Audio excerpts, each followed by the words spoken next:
வகுப்பறை ஆசிரியர் இந்த ரெண்டு சொல்லு இதை கடந்து வந்த அத்தனை பேருக்கும் அந்த நினைவை ஊட்டக்கூடிய அருமையான சொற்கள்.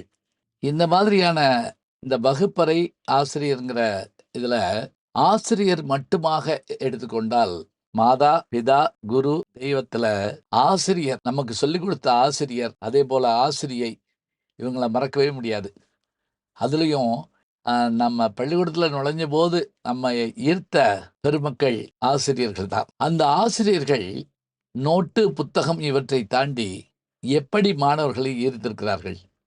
1000 உதாரணம் சொல்லலாம். எங்க வீட்டை பொறுத்த மட்டும் எங்க அப்பா ஆசிரியர், அதனால் பிற்காலத்தில் நானும் ஆசிரியராக வேண்டும் என்ற எண்ணம் எனக்கு இருந்தது. அதன்படி நானும் ஆசிரியர்.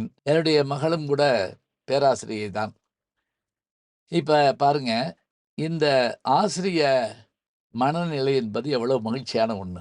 ஆசிரியரிடத்திலே பாடத்தை படியுங்கள், முடிந்தால் ஆசிரியரையும் படியுங்கள் அப்படிம்பாங்க. பாருங்க, வகுப்புல சுட்டித்தனம் மிகுந்தவர்களாக இருப்பவர்கள் கூட பிற்காலத்தில் பிரகாசமாக சுடர் விடுவதற்கு காரணம் அந்த திறமைகளை மடைமாற்றம் செய்ய வேண்டும்.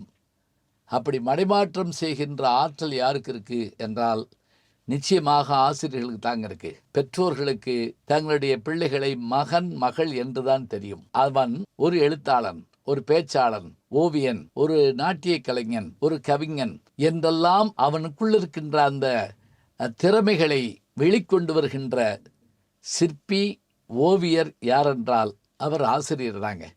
லைஃப்பில் நல்லா பெருசாக வாங்க. ஏனியை கூரை மேலே போடாதீங்க, வானத்தை நோக்கி போடுங்க.